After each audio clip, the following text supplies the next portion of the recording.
My boyfriend made me wait 2 hours at an expensive restaurant for our anniversary. I was 27 when I discovered that loyalty isn't always returned. Sometimes it's just mocked. I sat alone at a white-clothed table in a restaurant I couldn't really afford, watching couples around me laugh over wine and dessert. My dress was new, my makeup perfect, and my boyfriend was 2 hours late. The server had refilled my water glass 4 times, each visit accompanied by a sympathetic smile that made my stomach twist tighter. I'd sent 3 texts, made 2 calls, got nothing back but silence. When he finally walked through the door at 8:45, he wasn't alone. 4 of his friends trailed behind him, already drunk, already laughing about something I wasn't part of. They spotted me immediately. Hard not to when you're the only solo diner in a place like this, and headed straight for my table. That's when I heard it. Dylan turned to his buddies, voice loud enough for nearby tables to notice, and said, "See? Told you she'd still be here," like a loyal little puppy. They erupted in laughter. One of them, Jake, the friend I'd never liked, slapped Dylan on the back and said, "Damn, you weren't kidding. She's trained good." Dylan dropped into the chair beside me, grabbed my face between his hands like I was a child, and squeezed. "This is why she's the best. Most girls would have stormed out, but not my girl. She pays my bills and waits around like she's supposed to." He looked at me with this smirk I'd never seen before, or maybe I just never let myself see it. "You didn't actually think this was going to be some romantic dinner, did you?" "That's adorable. We've got poker after this. I just needed to make sure you were good for next month's payment first." I couldn't breathe, couldn't move. 3 years together, and this is what he thought of me. This is what he told his friends about me, that I was some pathetic doormat he could parade around for entertainment. The server approached, clearly uncomfortable, and asked if we were ready to order. I heard myself say, calm as glass, "I'd like another glass of wine first, please." Dylan and his crew ordered appetizers and rounds of drinks, making jokes about my patience, about how lucky he was to have found someone so understanding. At one point, he gestured toward me and told the server, "Don't worry about bringing her food, though. She's watching her figure." Then he patted my stomach. "Another few pounds, and we'd need a bigger table." Everyone laughed. I sat there, wine glass in hand, and felt something inside me go perfectly, ice cold still. We'd met 3 years ago during the most chaotic week of my life. My upstairs neighbor had left their bathtub running all weekend. Who does that? And my entire apartment flooded. I'd been staying at my brother's place while waiting for repairs, and Dylan was the plumber assigned to fix everything. He kept finding new problems every time he came by, which I thought was him wanting to see me more. Looking back, I'm not sure he wasn't just dragging out the job to milk the insurance claim. At the time, though, it felt easy, natural. I'm usually awkward around new people, but Dylan made conversation simple. We moved in together after 8 months. Too fast, I know, because his lease was ending and it made financial sense. That's what I told myself anyway. Dylan worked as a plumber, but the income was inconsistent. He'd switch companies every few months, always because his boss was incompetent, or his coworkers were lazy, or the schedule didn't respect his skills. I started covering more of the rent, then most of it, then groceries, then utilities. He'd send me these long, angry voice messages about his bosses, calling them brainless idiots who couldn't operate a doorknob, mocking how they dressed or talked. For some reason, I never quite understood. I'd save those messages, favorite them even, download the worst ones to my phone. He did the same thing with his parents whenever they wouldn't loan him money. I'd listen to 5-minute rants about how his dad was a pathetic excuse for a man and his mom couldn't think for herself. It made me uncomfortable, but I told myself all couples vent. I kept saving the messages anyway. 6 months ago, Dylan's car broke down. A 2015 Mustang he'd bought used and loved more than anything. He was devastated, said he needed reliable transportation for work, that this car was his dream.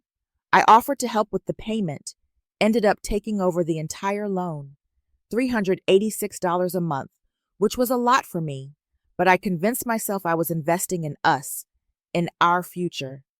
If he had reliable transportation, he could keep a job. If he could keep a job, things would stabilize.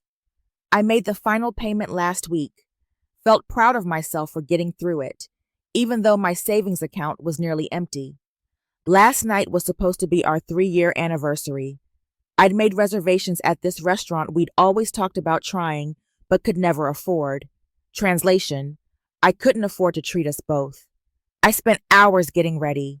New dress, hairstyled, makeup perfect. I wanted everything to be special. I arrived at 7. Dylan texted at 7:15 saying he was running late, asked me to go ahead and get seated. By 7:30, I'd texted 3 times with no response.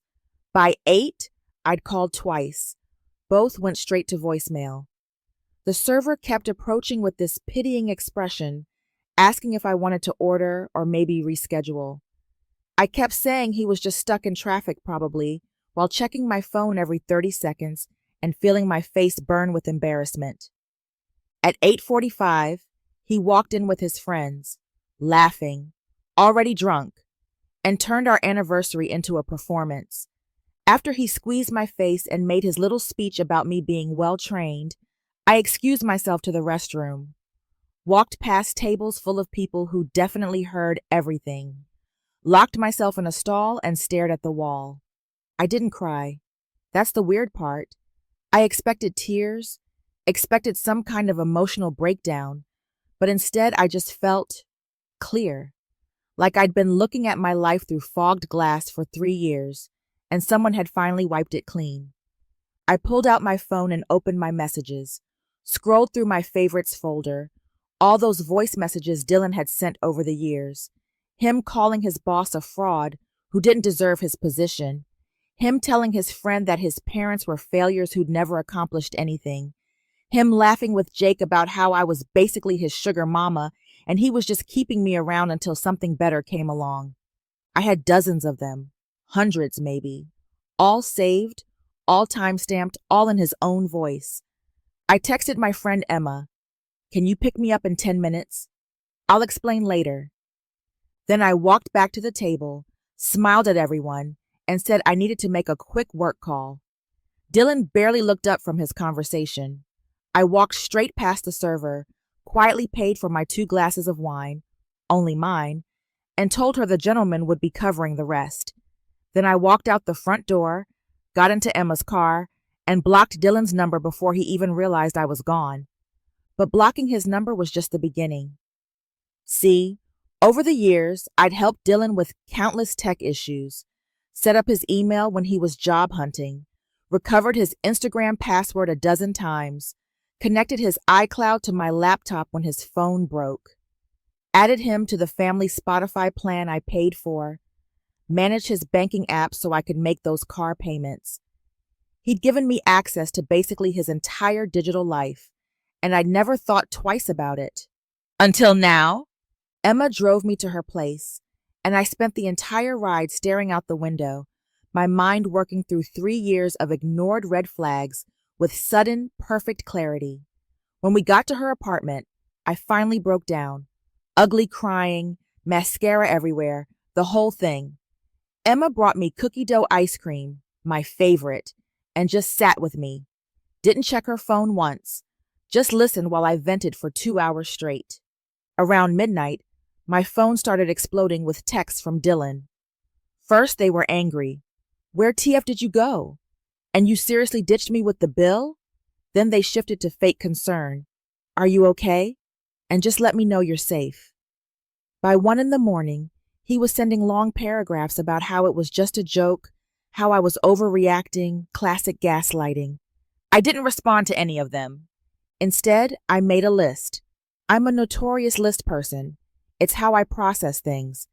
This one had everything: his email, his Instagram, his iCloud, his Spotify, his banking app, our shared Netflix, all the accounts I had access to because he'd asked me to manage them. Looking at it written out, I realized how insane it was that he'd given me access to his entire digital existence. But it also gave me this weird sense of power. For the first time in our relationship, I wasn't the one scrambling to keep things together. The next morning, after maybe 3 hours of sleep, I started executing my plan. First was the car. I logged into his banking app and saw that my final payment from last week was still processing, hadn't fully cleared yet. I called the bank immediately and explained that I needed to cancel a payment due to fraud. The customer service rep was incredibly kind when I explained the situation. They asked for documentation, so I sent screenshots of text conversations where Dylan had explicitly said the car was his, not ours. I also mentioned I had voice recordings of him bragging to friends about how I was covering all his expenses. They put me on hold for what felt like forever, then came back and said they'd reverse the payment while investigating. I thanked them, hung up, and felt something like satisfaction settle in my chest for the first time in years. Dylan called 15 times that morning. I sent every single one to voicemail.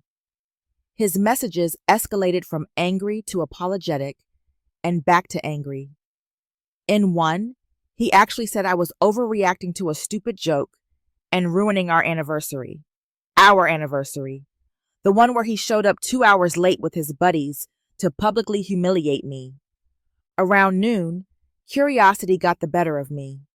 I checked his other accounts, not planning to do anything malicious, just wanting to see if there was anything else I should know about.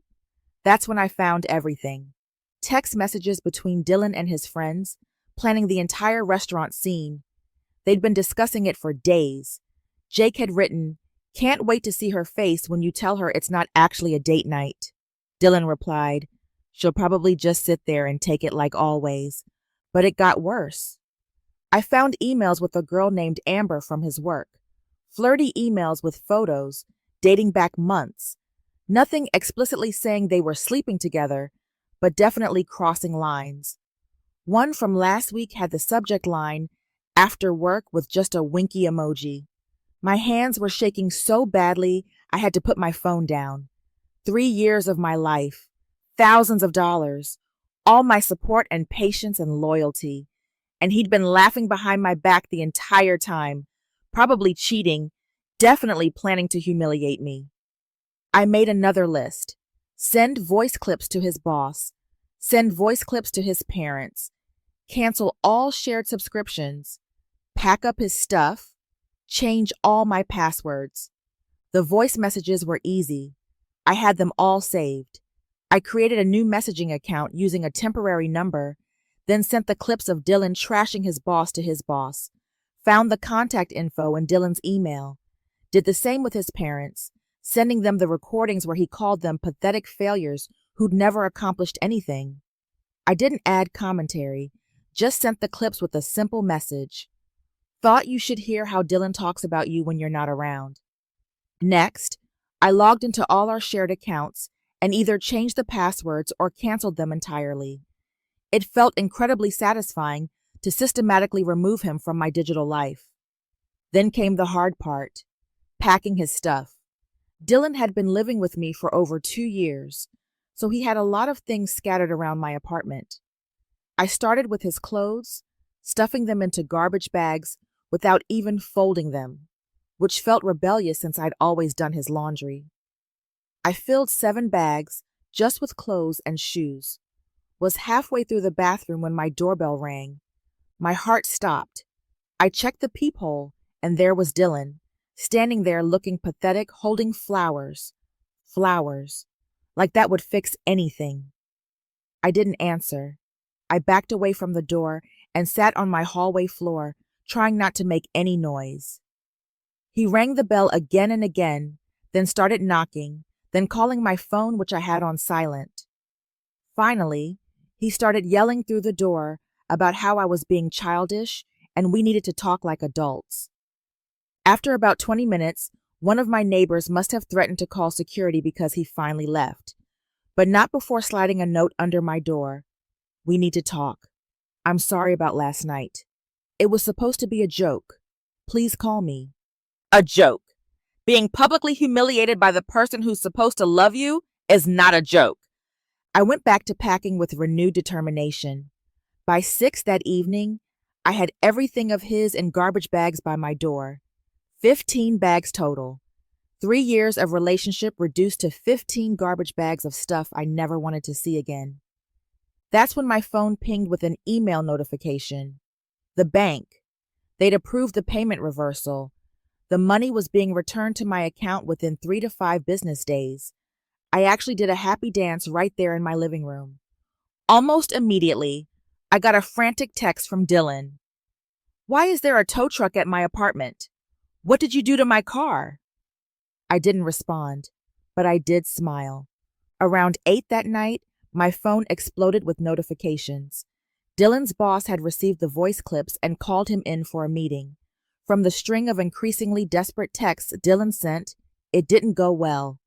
Apparently his boss had been suspicious about some work issues for a while, and hearing Dylan call him an incompetent idiot who couldn't find his ass with both hands was the final straw. Dylan was put on probation pending further review. His parents also got their clips. They called him in tears, asking why he would say such horrible things about them. According to his texts, his mom was hysterical, and his dad wouldn't even speak to him. By 10 that night, Dylan was sending long, rambling messages about how I'd ruined his life, how one bad joke didn't justify what I'd done. He alternated between begging for forgiveness and threatening me with legal action. I saved all the texts, but didn't respond to any of them. I slept at Emma's again that night because I was honestly a little scared he might show up drunk. But in the morning, I felt lighter, like I'd finally stood up for myself after years of being walked over. The next challenge was what to do with all his stuff. I couldn't keep 15 garbage bags in my apartment, and I definitely didn't want to see him to return them. That's when Emma suggested something that made me gasp at first, then slowly smile. "What if we just took it to the dump?" It seemed extreme. Even after everything, I wasn't sure I could just throw away all his possessions. But then I remembered the emails, the planned humiliation, the cheating, the 3 years of supporting him while he laughed behind my back. The next morning, Emma borrowed her brother's truck. We loaded up all 15 bags. I checked through them one last time to make sure there weren't any birth certificates or irreplaceable family items, because I'm not a monster, and we drove to the local dump. Watching the garbage compactor crush all his designer clothes and video game collectibles was surprisingly therapeutic. As we drove back, Dylan called from a number I didn't recognize. I didn't answer, but he left a voicemail saying his car had been repossessed and he needed to get his stuff from my place to at least have something to wear to work tomorrow. "Too late, Dylan. Way too late." I changed the locks that afternoon. My landlord was incredibly understanding when I explained the situation. The apartment felt weirdly empty without all Dylan's things, but also peaceful, like I could finally breathe. Over the next few days, the dominoes kept falling.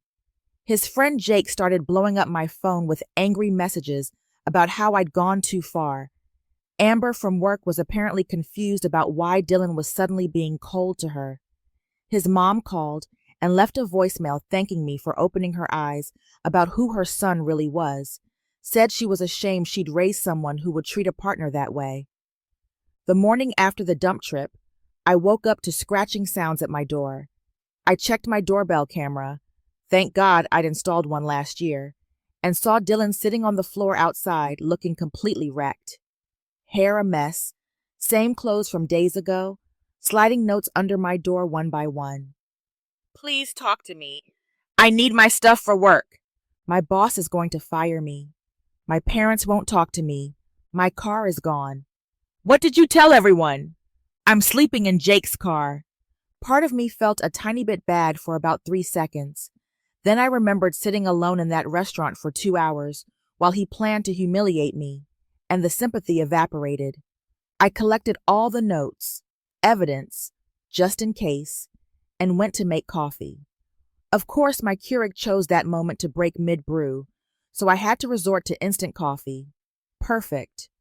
While sipping my terrible coffee, I checked my phone. 83 missed calls overnight from numbers I didn't recognize. Texts from people I barely knew. 17 voicemails. Dylan had been busy. I was about to delete them all when I noticed one from his mom. I listened to that one. She sounded upset but not angry, thanked me for opening her eyes, asked if we could talk sometime, said she'd had no idea about Dylan's behavior and was deeply ashamed. I saved that voicemail, but deleted the rest. Later that day, Jake showed up at my door. I watched through the camera as he talked, clearly knowing I could hear. He said Dylan was a broken man and I needed to stop this revenge game because it had gone too far. Then he claimed he'd never even been at the restaurant, had no idea what Dylan did until afterward. Wait, what? But he was there. I literally watched him laugh at Dylan's jokes about me. Was he seriously trying to gaslight me too? I checked the camera recording and realized Jake had been filming the whole time he talked, probably trying to get me to say something he could use against me. Sneaky jerk. At Emma's place that night, we ordered takeout and I went through everything systematically, making a timeline of events. Emma helped me organize it all. Thursday night, restaurant humiliation. Friday morning, discovered planning emails. Friday afternoon, sent voice clips. Sunday morning, belongings to the dump. Looking at it written out, I wondered for a moment if I'd gone too far. Emma must have seen my face because she grabbed my phone, pulled up the screenshots of Dylan's emails planning my humiliation, and made me read them aloud. Nope, I hadn't gone too far. Not even close. Later that afternoon, curiosity got the better of me. I created a new Instagram account, completely random name and stock photo, and looked up Dylan's profile. His latest post was a long, rambling apology about making mistakes and hurting people who didn't deserve it. Classic vague booking without actually admitting what he'd done. The comments were a mess. His friends asking what happened. Some girl, probably Amber, commenting "call me" with a sad emoji. His cousin writing, "Grandma's asking why you're not answering her calls." Then I got a text from Damon, a mutual friend who was more Dylan's than mine. Can we talk? Not taking sides, just confused. I ignored it at first, but he followed up. Dylan told everyone you hacked his accounts and stole from him. That doesn't sound like you. Hacked his accounts? Stole from him? I called Damon immediately. He sounded genuinely shocked to hear from me. According to him, Dylan had been telling everyone a completely different story, that I'd gone psycho after a tiny joke at dinner, hacked into his personal accounts, stolen money from him, and destroyed all his possessions out of female hysteria. His actual words. He was painting himself as the victim of a crazy ex-girlfriend. I took a deep breath and asked Damon one question. Do you want to know what really happened? When he said yes, I didn't hold back. I told him everything. The 2-hour wait, the public humiliation, the emails planning it all, the voice messages Dylan had sent about his boss and parents, the fact that I'd been paying for his car while he mocked me behind my back. I even played him one of the voice clips where Dylan called me his personal ATM. Long silence. Then Damon just said, "Holy shit. He's been lying to all of us." Apparently, Dylan had been spinning stories about me for months, claiming I was clingy, financially controlling, emotionally unstable. None of it was true, but they'd believed him because he was their friend. Damon apologized for not reaching out sooner and asked if he could tell the others the truth. I said he could share what I told him. The next morning, I finally felt ready to go back to my apartment. Emma came with me, seriously the best friend ever, to make sure Dylan wasn't lurking around. The hallway was clear, but there were more notes under my door. Angrier this time. "You're ruining my life. You'll regret this. I know what you did with my stuff." Yeah, I took it to the dump. That wasn't exactly a secret.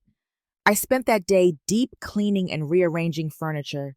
It's amazing how moving a couch to a different wall can make a space feel completely new. I threw out the sheets from our bed, too many memories, and ordered new ones online. Even hung up some art prints I'd been keeping in the closet because Dylan thought they were too girly. My apartment was becoming mine again. Wednesday brought another development. I got an email from Dylan's workplace, not from his boss, but from HR.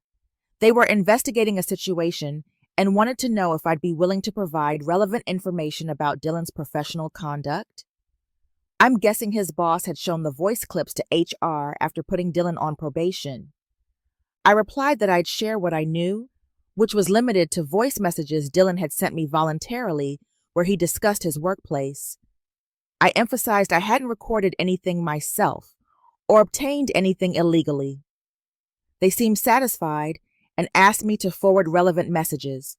I sent 3 of the worst ones: Dylan calling his boss incompetent, claiming to do his boss's job for him, admitting to taking extended breaks without telling anyone. I don't know exactly what happened after that, but Dylan's Instagram that evening had a cryptic post about unemployment in America. Draw your own conclusions. Thursday was when things got weird. I was at the grocery store when I literally ran into Dylan's mom. Awkward. I tried to smile politely and move on, but she stopped me. She asked if we could talk for a minute. She wasn't angry at all. Instead, she thanked me for sending those voice clips. Apparently, she and Dylan's dad had been supporting him financially for years without realizing he was mocking them behind their backs. The car I thought I was helping pay off, they'd actually put the down payment on it and co-signed the loan. Dylan had been taking money from them and me simultaneously. She apologized for raising someone who would treat anyone the way Dylan treated me. I could see she was genuinely heartbroken. I didn't have the heart to tell her about the emails planning my humiliation or the other girl. Some things parents just don't need to know. When I got home, there was a package outside my door. I was nervous it might be some weird gift from Dylan, but inside was a Starbucks gift card and a note from my neighbor across the hall, thanking me for finally getting rid of that loud jerk. Apparently, Dylan would blast music when I wasn't home and had been rude to several neighbors. Who knew? A week after the restaurant incident, I changed all my social media to private and blocked Dylan's new accounts. He'd created 3 since I blocked his original ones. I also changed my phone number, which was a hassle, but worth it for the peace of mind. Then that morning, I got a letter from the car loan company. They confirmed the loan had been terminated and the vehicle repossessed. They included photos of the car being towed from outside Jake's apartment, where Dylan had apparently been crashing. The letter stated that due to evidence provided regarding fraudulent representation, they wouldn't be pursuing further action against me. The loan was Dylan's problem now. Emma called to check on me and asked if I felt bad about any of it. I thought about it for a minute and realized I didn't. Not even a little bit. Dylan spent 3 years taking everything he could from me. My money, my time, my self-esteem. All I did was show everyone who he really was, using his own words and actions. So what's next? I started putting the car payment money into a savings account instead. I'm considering adopting a cat from the local shelter, something Dylan would never allow because he claimed to be allergic. He wasn't. I once found antihistamines in his gym bag that he'd take before visiting his cat-owning parents.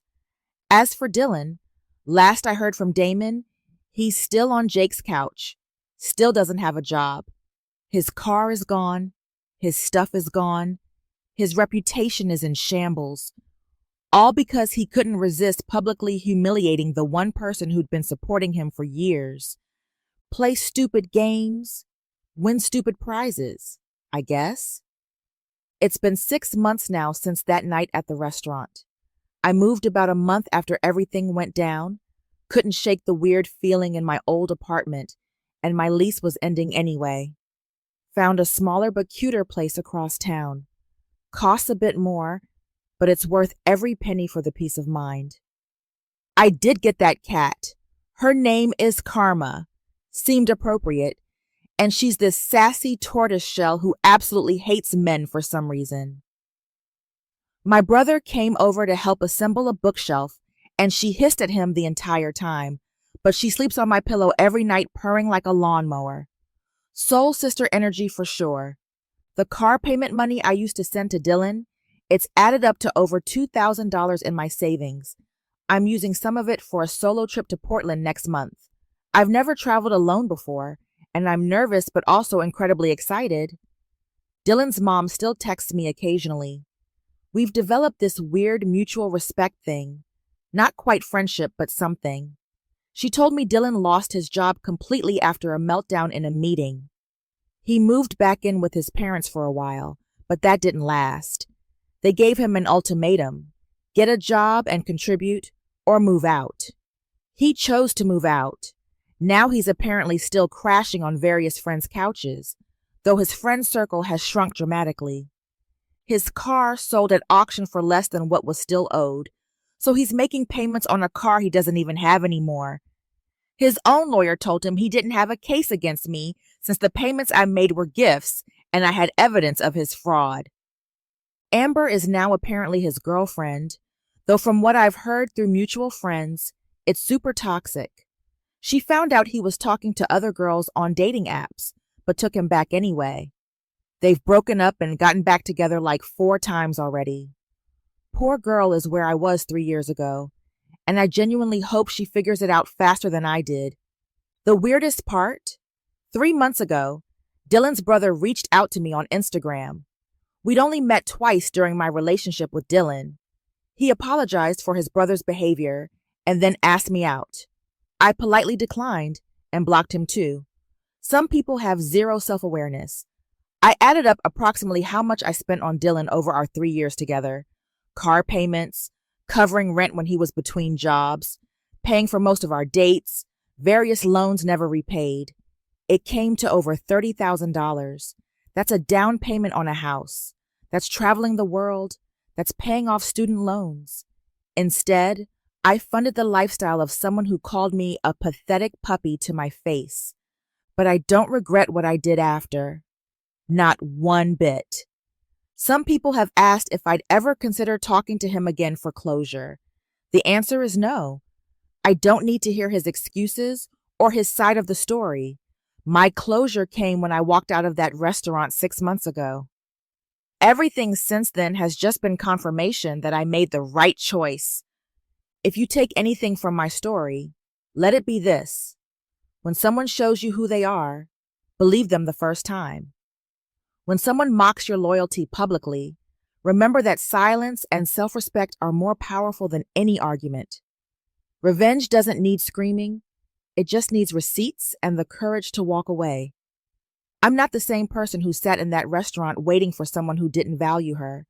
I'm stronger now, smarter, and I refuse to ever make myself small again for someone who doesn't deserve me. Our story has come to an end. If you've made it this far, how about subscribing to our channel?